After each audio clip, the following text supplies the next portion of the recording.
Hey, you all, Farmer Jesse here. Welcome to the No-Till Market Garden Podcast, episode 16. Today on the podcast, we have Farmer Ben Hartman, who I have had the pleasure of interviewing several times over the years about his books, The Lean Farm, and then later The Lean Farm Guide to Growing Vegetables. But I was excited to catch up with Ben and talk about no-till and how it relates to lean manufacturing, as well as some of the no-till ideas he's using on his farm. Briefly, for the uninitiated, lean manufacturing is a system designed by Toyota, the car company, to reduce waste and increase efficiency using specific principles and ideas. We do not dive into what lean is here. That's been covered really well by other podcasts and articles, which I'll shout out after the episode and in a collection at notillgrowers.com this week. But for his part, Ben has just done a superb job of translating Toyota's principles and ideas into the agricultural realm. And it's made his business more profitable with less waste in the process. In a word, leaner. But before we get into our conversation about lean and no-till, today's show is brought to you by Growing for Market magazine. For 28 years, Growing for Market has been the source for direct market food and flower growers. All GFM content is custom written for the magazine by farmers, like myself, and others who get their hands dirty and know what they're talking about. It's all original content. If you do farmers market, CSA, farm stand, pick your own, florist sales, or wholesaling, your business is different from any other kind of farming. Whether you're a commercial grower or just want to grow like one, subscribe to GFM for all the nitty-gritty of growing, marketing, and the business of small farming 10 times a year. Available as a paper magazine, digital download, or both, subscribe to GFM for the latest on market farming. There's information on growing vegetables and flowers in every magazine. Use the coupon code NOTILL, that's lowercase, one word, to get 20% off any subscription through growingformarket.com or call 800-307-8949. Subscribers always get 20% off the carefully curated selection of market farming books GFM carries. In fact, GFM editor and podcast guest Andrew Mefford's brand new book, The Organic No-Till Farming Revolution, is available for 20% off for the first month in February from growingformarket.com. Interviews with 17 different growers using no-till and an overview of the techniques provide a roadmap for anyone interested in starting a no-till farm or converting an existing one to no or less tillage. That's growingformarket.com, promo code lowercase no-till. With that, let's get to the interview with Ben Hartman of Clay Bottom Farm.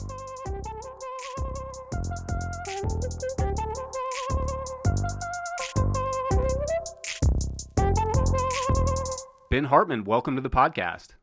Hey, thanks for having me. I'm glad to be here. Absolutely. So, although I know a lot of our listeners are going to be pretty familiar with your work, you did just move. So I would love if you'd kind of catch us up. Where did you move and how much acreage do you have in cultivation now? And how is that sort of different from before? Okay, sure. Well, to give you the real big picture, I grew up on a 500-acre corn and soybean farm. And so the large-scale commodity crop farming is kind of the background I come from. And then in college, I grew more interested in produce and small-scale intensive and organic production. And my wife and I started about 15 years ago as an urban farm. And we bought a house with a vacant lot next to it, right in downtown Goshen, Indiana. It's a college town of about 40,000. And a vacant lot was a clay bottom tennis court. And we plowed under that tennis court, and hence our name, our farm name is Clay Bottom Farm. And we grew our first plot of vegetables in there. And then we rented 6 or 8 plots around town for another 2.5 growing seasons. And we grew kind of tired of traveling so much, having to haul our tools around in the back of a pickup truck, and we wanted to make the types of investments you can't necessarily make on rented land. And all in urban places. And so then we purchased a 5-acre Amish dairy farm. That's about 10 miles outside of town. And that's the farm that was the context for the Lean Farm, the book. And we learned a lot on that farm. And we began with high ambitions and had planned to grow and expand every season on that farm until we got to growing maybe, a couple hundred acres, like the scale of farming that I grew up with. And it just wasn't working for economic reasons and for stress reasons too. We were putting up greenhouses as fast as we could. And at one point, one of the greenhouses, we got a gale force wind and blew the greenhouse on top of a barn roof. And we heard that stuff and kind of realized we need to lean up and think about it in a different type of direction, other than just constant expansion all the time. And so we really took the bull by the horns, and every year since that point, we decreased the size of our farm to the point where we're now farming on less than 1 acre. And every year, whether we contracted the size of our farm, we became more profitable too. And so we grew that business on that Amish dairy farm for 9 growing seasons. And then we had 2 kids, and they're ages 2 and 4 at this point. And so a couple of years ago, we realized that it might be more fun to raise kids closer to the family and closer to schools and doctor's offices and that sort of thing. And so Rachel, she was really one of the impetus behind this, but she and I started looking for parcels of land that would be closer to city limits or maybe within city limits. And so just about exactly 2 years ago, we purchased a 9-acre vacant piece of land inside city limits here in Goshen. We're within a mile and a half of all of our accounts. So we're very close to our customers. And starting with a completely blank slate was both an exciting prospect and an intimidating prospect. It was mostly exciting, however, because we had grown for 9 years on a dairy farm that had infrastructure set up for dairy production. It was not necessarily ideal for vegetables, but we made it work.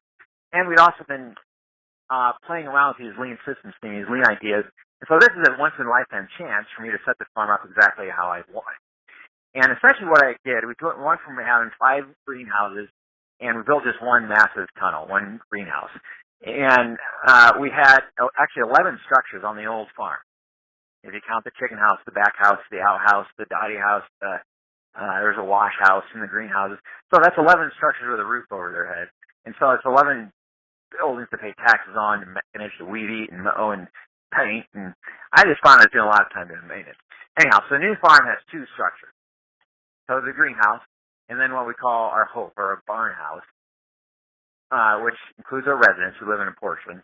And then all the other farm functions are in there. So there's a propagation house, a lean-to wash station, a processing area, tools and tractors and storage. Anyhow, so basically compressed our farm operation to as small size as possible, so that we can maximize our efforts on growing food and minimize the time spent maintaining our buildings. And then we were able to lay out the farm exactly how I want. So the growing spaces are there's nothing more than 200 feet from the processing area here. So we're walking around a lot less and spending a lot more time the past 2 growing seasons actually growing food, which is what our customers want us to be doing. Yeah, that's neat. So you moved closer to your market in essence, has your marketing style changed? Are you still doing the CSA, the farmers market, and some restaurant sales? It seems every year we do less and less. Our CSA, we contract the size of our CSA. We want it to be smaller. And then we do more sales to restaurants or wholesale accounts. And in part, that's just where the market is heading here and nationally, too. Most CSAs are now losing more than half their customers every growing season. So it's a bit of a struggling model, in part because of all the competition. And co-ops are feeling it, too. Competition from mainline grocery stores and Amazon and other places you can get organic food at this point. Anyhow, so our niche is the higher end or artisan type restaurants. And the number one restaurant food trend in 2017 was hyper-local sourcing. And this means restaurants not getting local food, which local is by now so diluted it means 150 or 300 miles from the restaurant. Hyper-local sourcing means a chef is going right down the road, or a chef is growing their own food. So food is grown very close to the restaurant. So that's a popular trend, and we're trying to get on that bandwagon. Somebody told me that you were not using a walk-in cooler. Is that accurate? And that's one of the changes we were able to make by moving so close to our customers. And so a typical week here, we usually do harvest at least 2 or 3 mornings on a weekly basis. And we'll begin harvesting 6 o'clock and 7 o'clock in the morning. And then we aim to have all of our harvesting finished, sometime mid-morning, between 10 and 11. And then between 11 and noon, someone takes their delivery vehicle and delivers food to our account. And so there's really no need to stuff our food in a walk-in cooler. As long as we keep our delivery, we have an air-conditioned processing area that we do our other processing in. And then we can refrigerate our delivery vehicle if we need to. However, the cost savings is enormous. The walk-in cooler was the biggest electricity eater on the farm, and it took up a lot of room, and we just really appreciate not having to move food in and out of the cooler. It saves the effort of moving food in and out. And as you know, anyone who produces food for a living knows it's all about moving stuff from one place to another. And if you can minimize the touches, you want to touch your food 5 or 6 times maximum before it gets into the hand of your customer. And so by eliminating that walk-in cooler, we got rid of 2 of those touches. Okay, I'm trying to picture this. So you're harvesting in the field, and then you are taking that to the wash pack station and immediately just putting it in coolers and into the delivery vehicle. Would that be an accurate description? Sometimes, with a crop like peppers or tomatoes, we'll just harvest and put it right in the delivery vehicle. So very lean. We'll back our delivery truck right up to the greenhouse, and we size the door of the greenhouse with put a bifold door in the greenhouse so we can back our truck literally right up into the greenhouse. And so we can harvest peppers, cucumbers, tomatoes, and allow those crops and go straight to the delivery vehicle and don't even have to go through the processing area. And now salad mix, spinach, and some of those crops that we're going to do more processing to, we do cycle through the processing area and then into the delivery vehicle. Okay, and then in a situation like the farmer's market, I'm assuming that you're harvesting the day before that, and then is that kind of the same process? With our farmer's market crops, we do have a commercial refrigerator. We bought a 3-door, so on a larger size commercial refrigerator. It still consumes a fraction amount of room and takes a lot less energy than a walk-in. But we did buy a large refrigerator just for our stuff that's going to market. And we can at least harvest in the 14-gallon Rubbermaid totes. And I think we can get 24 totes in that. Oh, okay, yeah, so that's a fair size. So you can pack a lot in there. Mm-hmm. Cool. So, I had the idea to call you after reading the section you wrote in the Lean Farm Guide to Growing Vegetables, which would be your second book, about no-till and how it relates to lean in your farm. And I was hoping maybe we could talk about that a little bit, and I'd love to hear some of your sort of no-till, things that you've adopted and developed. No, that's excellent. That's a great topic. A lot of interest in that right now. Yeah. So maybe to start with that, you mentioned this thing called first you kind of mentioned that, no-till is sort of an ideal. Can you kind of describe, how no-till fits into the idea of lean? Yeah, sure. And I want to say at this forefront, I'm not a dogmatic person when it comes to farming systems. I think that, from a lean point of view, you start with the customer and you work backwards from the customer. And so what the customer wants, when they want, how much, that's what should be the guiding point. And then you develop growing systems that stack your work up so you're focused on delivering customers they want. And so I think what that means is you really, one shouldn't be dogmatic about one's approach, and you want to be nimble as a business and change your approaches as needed. And all farms are different. All farms exist in different ecosystems, and soils are all different, and farmers are all different. And so I'm not a one-size-fits-all person. I'm a big tent kind of person. I think there should be all kinds of growing systems. And what matters, however, is that you have a lean perspective and make sure you're not wasting time and effort because you don't have that kind of a margin in this business. And so the way no-till would fit into lean thinking is we were counting our moves, how much motion effort went into producing a head of lettuce, went into producing 10 pounds of solid mix, 10 pounds of tomatoes. How many steps did we take? Physical steps did we take? And then if we're using equipment, how many field passes are required by that piece of equipment before a seed goes in the ground. So from a lean point of view, so we began with a classic, you plow everything, you cover crop, then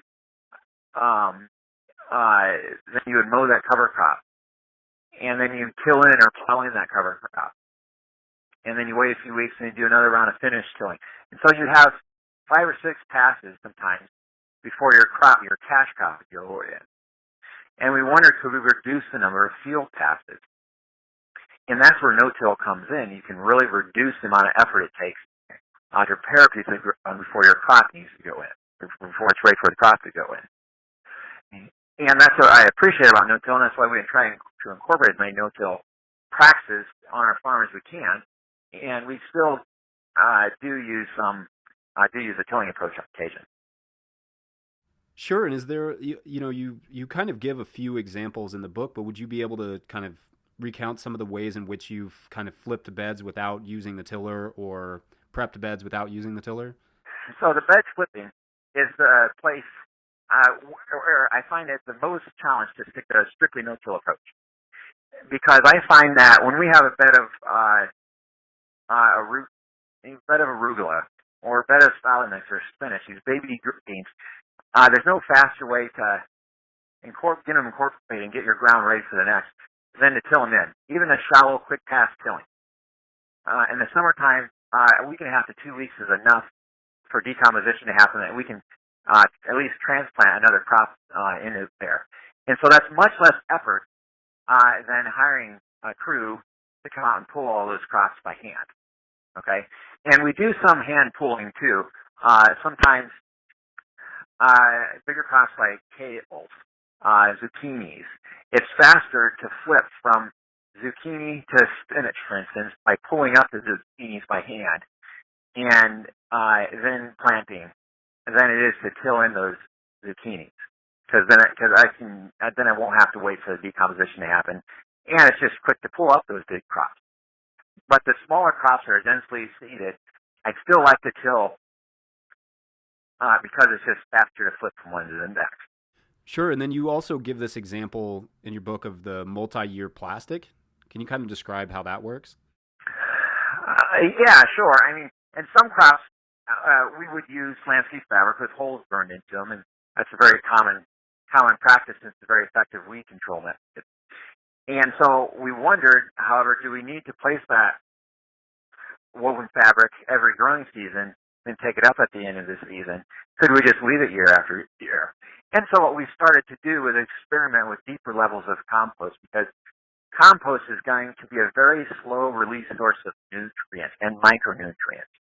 And so we know that once you apply compost, they tested soils 9 years after initial compost application, and the compost is still releasing nutrients. So you have a very slow release time if you get your blend of compost and the amount of compost correct. And so what we started to do is putting 3 to 4 inches of compost on, very thick amounts of compost, and then putting our woven fabric over those plots. And then we've grown as many as 6 crops in those same holes. We'll just pull, we'll grow head lettuce, we'll pull the head lettuce, we'll plant kales, we'll pull the kales, and plant something else in there. And so it only works with crops that share the same spacing. And it would work best with low feeders. And so head lettuce after head lettuce, for instance, you got low feeder going to another low feeder, versus if you try to put tomatoes or spinach plants in those holes, then you might have to re-fertilize before your next crop would go in. And so that opened up the possibility of just leaving that landscape fabric. And so that's a practice we still use, where we'll leave fabric in place for multiple growing seasons. And when you do that, do you have any issues with weeds coming through whatever you staked it down with? Like, how do you manage that? Oftentimes I'll put a stake in the side of landscape fabric, and then eventually a grass kind of works its way through. Sure, and through the actual holes too. And what I like to call our system is a mulch in place system. And even if we're not laying that landscape fabric in place, we have chunky compost. It's not a potting mix grade type of compost. It's unsifted compost, so it's more like a mulch. You might recognize it more as a mulch. But we're going to mulch our plots, and then we're going to grow into them. And that mulch layer takes care of our weed pressure for a long, long time. However, weeds are persistent, and they will, birds will poop, or birds will bring weeds onto your soil. And they'll drift onto the soil. There's all kinds of ways weeds will find their way onto your farm. And so we found that even after a couple of growing seasons, weeds will start to work their way through that, even the thicker layers of compost. And so there is some hand work that happens, and we simply go out and pull the weeds by hand. However, it's still a minimal amount of effort compared to trying to grow those crops without any type of fabric or ground protection. Hey, you all, just going to jump in here real quick and say that Ray Tyler's Lettuce Masterclass is live. We've been talking about it for a few weeks, and we have a link in the show notes, and when you sign up through that link, they kick us some money back to the show. Support the show, learn how to grow lettuce. That's a pretty sweet deal. Go check it out. Our link is in the show notes, or find it at no-tillgrowers.com. All right, back to Ben. Yeah, I saw, maybe it was on your Instagram or something, that you were doing this sort of mulch-in-place compost system. Can you kind of describe how you get that whole thing started? And again, this is it's important to recognize I'm not dogmatic here, because if you're going to use a lot of compost, you have to have a source of low-cost bulk material close to your farm, or be able to hire someone at a reasonable cost to bring leaves, grass clippings, hay, manure, all these carbon sources onto your farm. And so if you're in downtown Chicago, that's going to be a hard thing to do. And some farms actually are paid by dairymen or dairy farmers to bring manures or whatever onto their farms. So it just totally depends on your location as to how accessible those things are. However, I think the most important thing a new farmer can be doing is research and put your Sherlock Holmes hat on and find the lowest cost sources of carbon within 10 or 20 miles of your farm, and then find ways to get them onto your property. And then there's all kinds of fun you can have with that carbon. We make large piles of carbon, and I'm not particular too. We'll use leaves, grass clipping from the city of Goshen here. Indiana's the largest duck producing state in the nation, so I bring in loads of organic duck manure to add into it. So in general, you want more brown material than manures, but the best composts are a blend of all kinds of things. And so we'll make a lot of compost here, and we'll get it to I do like to reach 141 degrees Fahrenheit in my heat. And the reason is that's going to kill that's going to kill disease. It's going to take care of any disease pressure we might have, and it's going to kill the weeds that might be in that mix. In general, for organic certification, you need 5 turns, and you can get away with fewer turns depending on the composition of the mix. But you want big, loose heat is the general principle, because you want oxygen to get in, and so the microbes have oxygen that helps fuel their decomposition activity. And you have faster compost. The looser it is, the bigger it is. You want a big core. Most composting happens in the middle of the heap. Okay, the outer 6 inches are cool, and there's less decomposition happening around the edges. And so by turning it, you get that edge material into the middle. And by having big heaps, you have a large core. And so we have a skid loader we make our heaps with, and we just go as tall as the skid loader will us, which is about 6 feet in height and 9 feet in width. And then our piles are usually about 50 feet in length. And so we're making a lot of this compost. And then in the beginning stages, like these first couple of growing seasons on our new property here, we're putting 3 to 4 inches of compost on at the beginning or at the end of the growing season. And so after a couple of seasons, we might have 6 to 10 inches of compost that we have put on. However, we're setting ourselves up for very little effort in subsequent growing seasons. And I'm replicating the model that worked for us at the previous farm. And this is low cost too. We do purchase some compost, and it's chunky, it's relatively unfinished. We pay $8 a yard, plus a delivery fee to get it onto our property here. And then, so it's essentially as much carbon kind as we can get our hands on, as it would be our mulch in place growing system. And then a thing too, I do want to mention is you can tie up nitrogen. If you're putting a lot of leaves on your soil that are not very well decomposed, for instance, when they're finishing their decomposition, they're going to suck some nitrogen out. And so that's the reason some animal manures in the mix does help. Or when you're transplanting, use a source of nitrogen to give crops a boost if you're using that much compost. Sure. Is your soil still fairly heavily clay in your new plot? No, it's a sandy loam for the first 6 or 10 inches, and then below about 10 inches, it's a clay. And so we got to keep our farm name, Clay Bottom Farm, but we're more on a sandy loam for the first 6 or 10 growing inches. Sure. You know, it's funny. I guess I was surprised when I picked up your second book to see so much information about composting, because it seems like such a difficult endeavor and one that could easily take away from the lean factors of the rest of your farm. Can you kind of talk to that a little bit? Yeah, and that's why I'm not dogmatic about that approach. It works for us because we have sources of low-cost manures and leaves and grass. In fact, the city of Goshen now drops leaves and grass clippings on our farm, doesn't charge us anything. And so that's the particular situation. We're going to take advantage of those situations. Now, if you don't, there are all kinds of places that make compost. You can also buy peat moss and sort of replicate this system.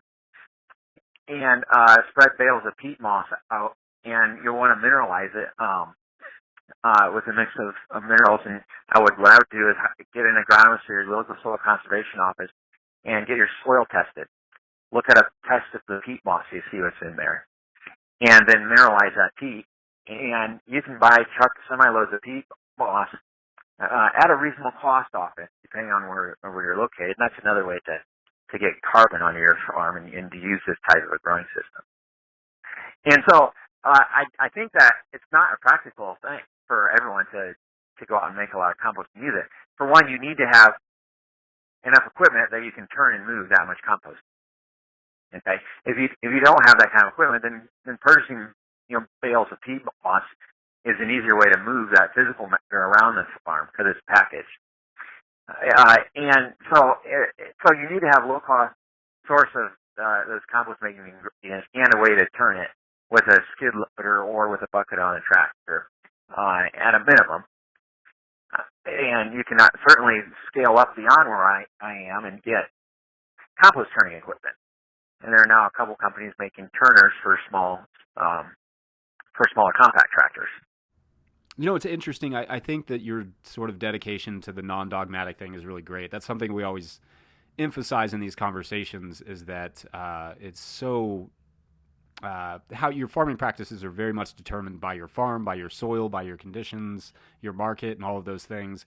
So I like bringing on people who do things a little bit differently, and maybe giving people a lot of new ideas. People that are maybe refuse tillage could get a lot of ideas from you, but also people who are scared to ditch all of their tillage or something could feel a little bit more confident moving towards a minimal tillage or even eventually a no-tillage system. So we essentially use a lot of no-till practices. The places I do still bring out the compact tractor and tillage equipment is with initial ground preparation. On our soil type, I tried tarps and I tried plowing. I found that plowing it works it up. It's just a faster way to work up new ground here. And so we'll still plow new ground. And then I will, after I plow, I have a rotavator, a 5-foot rotavator behind it. So plowing and rotavating, within an hour, I can have a lot of land prepped that I can start growing on it within a week or two after doing those few steps with mechanized equipment. So I still find it's an advantage at the beginning stages.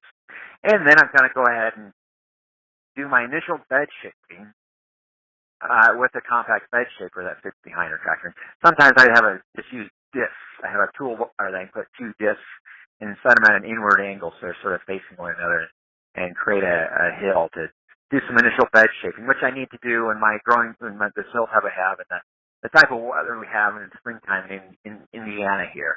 I don't bed shape in the greenhouse, but in the field in the springtime, I find that having things mounted up a bit can really, really help. And then, like I had mentioned, I do use equipment to flip from one crop to the next. And I do use a tiller to do some tilting, you might call it, operations. I had used the tilter tool that Johnny's sells, and it didn't work with our type of compost. It gummed up too many sticks and other trash in there. However, I went out and bought the smallest size DCS, which is an 18-inch. And what I do is I set the depth on that, so I'm just skimming the surface and use that basically like a tilter. And that helps before using a Yang seeder, which is what I use to seed my baby beans. And that helps sometimes ahead of the paper pot transplanter. Sometimes it appreciates a finer tilt than just the chunky compost that we would lay. And so those are some examples of where we would bring some tillage equipment out and use it. And in general, I think that's the way I think of it is I'm like a carpenter with a toolkit. And on my right-hand side, I've got these no-till tools that I use, such as the landscape fabric that we just talked about. And we can talk about some others, too. And then on my left hand, I've got my tillage tool. And it's a matter of just choosing what's the most appropriate tool for the situation. And always having a preference for the no-till method. Hey, you all, one last interruption to save you some money. If you want to grab either of Ben's books, go to chelseagreen.com and use the checkout code NOTILL, all caps, no spaces or hyphens, for a 35% discount. They also kick a few bucks back to the show, so get any of your Chelsea Green books through that discount code. Speaking of show support, if you want to see this show continue, sign up to be a patron at the Patreon page. We have to get that up to at least $1,000 per month to do a second season of the show.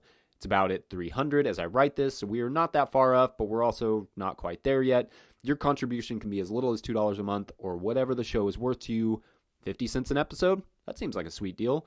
That's patreon.com/FarmerJesse, Patreon. We'll also put the link in the show notes. Or you can Venmo us money. That Venmo is a app, Venmo, anagrams to Venom. It's kind of fun. You can Venmo us a donation to @NoTillGrowers. That's ampersand NoTillGrowers.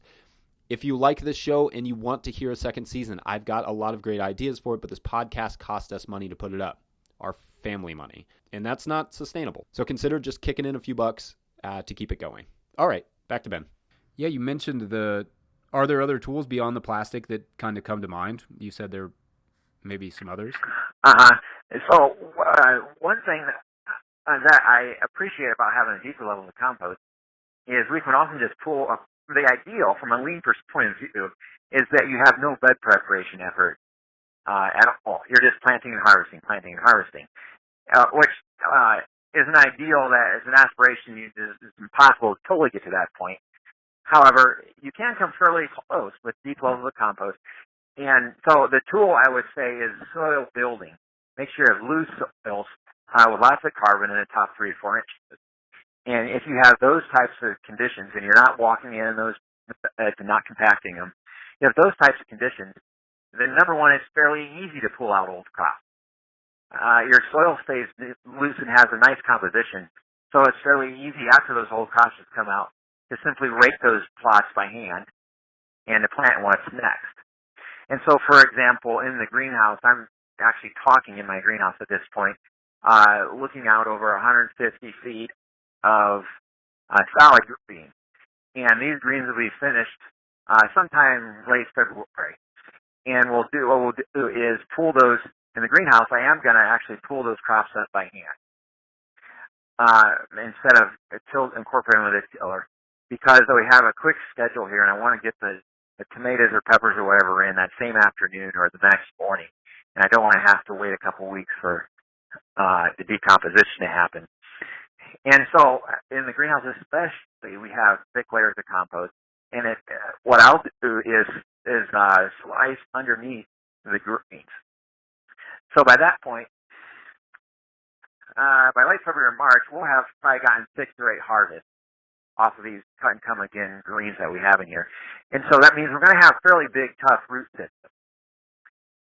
And so what I have found the easiest way to pull them up by hand is to use a flat bladed 12-inch, just a standard flat scoop type of shovel.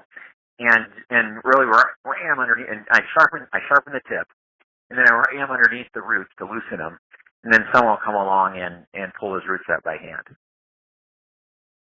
And then another technique I'll use if the roots are not quite as big and aggressive is we'll hoe underneath them with a stirrup hoe or a wheel hoe. I'll put a large blade, like an 8 or 10 inch blade on a wheel hoe, and I'll wheel hoe underneath the crops, and then we'll pull them up by hand. And another technique that helps is simply bring a lawnmower in. And Elliot Coleman gave me this idea when I talked to him. He has rigged up something with he has a weed eater, essentially, and then he's rigged a guard up around the weed eater. Imagine a guard made out of some flexible steel or aluminum, so he can weed eat his crop, and the guard's going to prevent the trimmings from going all over the greenhouse, and he'll weed eat ahead of doing that process that I just mentioned to pull them up by hand. And then you have less matter to deal with. And I've also brought in lawnmowers. I have a little Honda lawnmower with a bagger attachment on it, just a push type on lawnmower they'll sometimes bring in. I love that idea. I've never thought about bringing in a mower with a bag on it to remove that top residue. And oftentimes I'll do that process after a harvest, so there's not a lot of residue to deal with. However, occasionally there's like a chunky bed of spinach or something it's gonna be fast for us to get it up and out if we lawnmow ahead. I built an implement for behind my tractor that basically is an implement version of a wheel hoe.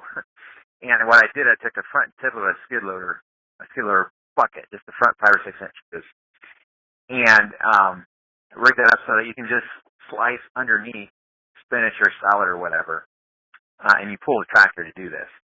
And that takes all the effort out of it. Yeah. And there's a picture of it in the guide, I believe in the appendix. It's an undercutter, a root undercutter. I just made sure that I had a sharper tip than a standard undercutter blade would have.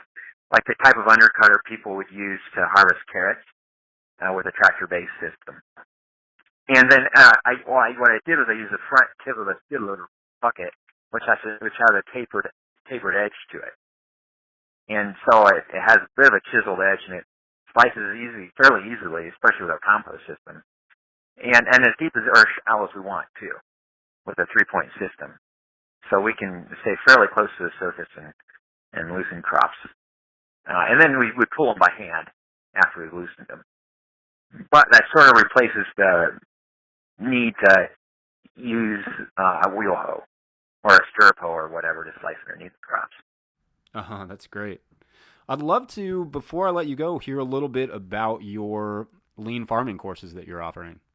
It was a project our farm team took on during last growing season, because the first season we're really setting up our new farm here. And so we basically filmed the process of us building the propagation house, setting up the wash station, doing our initial bed preparation. And so we thought it'd be a good year to film that.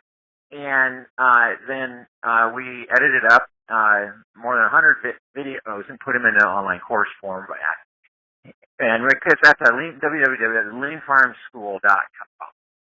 So the leanfarmschool.com. And we broke it into 12 different mini courses, so you don't have to necessarily purchase the whole thing. But you can buy a course on seeding, on propagation house, on the wash and pack station, and or specific problem that you're having or something you want to dive deeper into.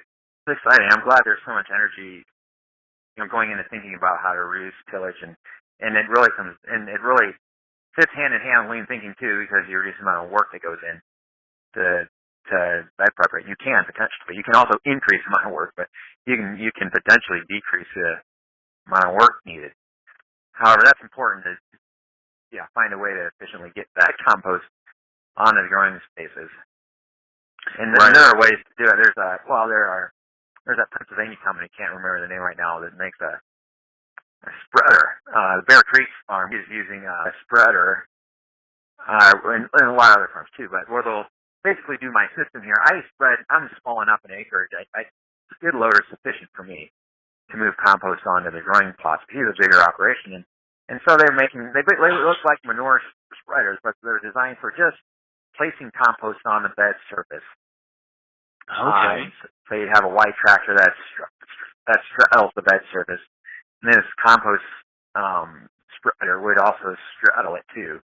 So you want to size your equipment properly. And then, so all he would have to do is drive. I think he actually uses a 4-wheeler to pull it. You use something to pull it, and then it drops compost off the back end, however thick you want it. That's neat. So it's not throwing it up in the air like you imagine with a compost spreader. It's just dropping it straight down, layering it. It's designed for. In fact, one of the people selling it and pushing it had gone to some workshop site, and they're trying to make a tool that works for people doing more the type of systems that you and I are talking about. And then I know some international companies. In India, there's a company making it's a tractor attachment. It's really cool. I wish we could get it here. And I might take an image of it into a local Amish machine shop, see if they can make one for me. But it's a tractor attachment that you back up to your pile of compost. Then you pick up a bunch of compost, and then you can drive over the bed and dump as much as you want onto it. And it kind of layers it in a similar fashion that the tool that Bear Creek is using. However, I like that idea because it's a tractor attachment. It's just one tool, 4 wheels instead of 8. Well, Ben Hartman, thank you so much for your time. I really appreciate hearing your views on all of these things. Hey, thanks. You've got a great podcast, too. A lot of great information on there. So thanks for having me.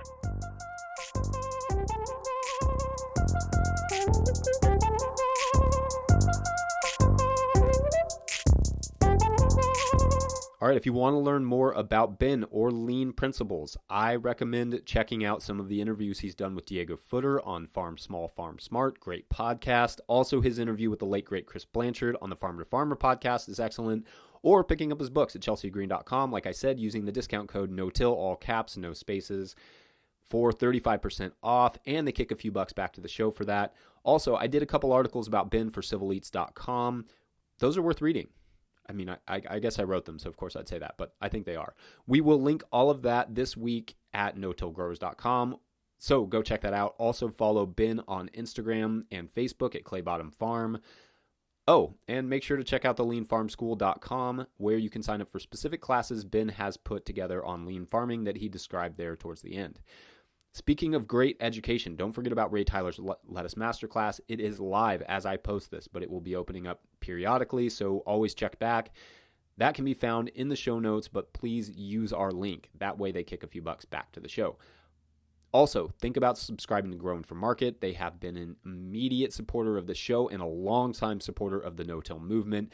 Get 20% off your subscription with the code NOTIL, lowercase, one word, no hyphen. Yeah, it's a great magazine. Become a patron. Sign up for the Patreon page, patreon.com/farmerjesse, Patreon, or just donate to the show however you like. Follow us on Instagram at NoTillGrowers. Engage in the forum, notillgrowers.com, where myself and several previous and possibly future guests chat no-till. I feel like I've done a lot of talking in this episode, so I will leave it there for now. Thank you all for listening. We'll see you next week. Bye. All right, if you want to learn more about Ben or lean principles, I recommend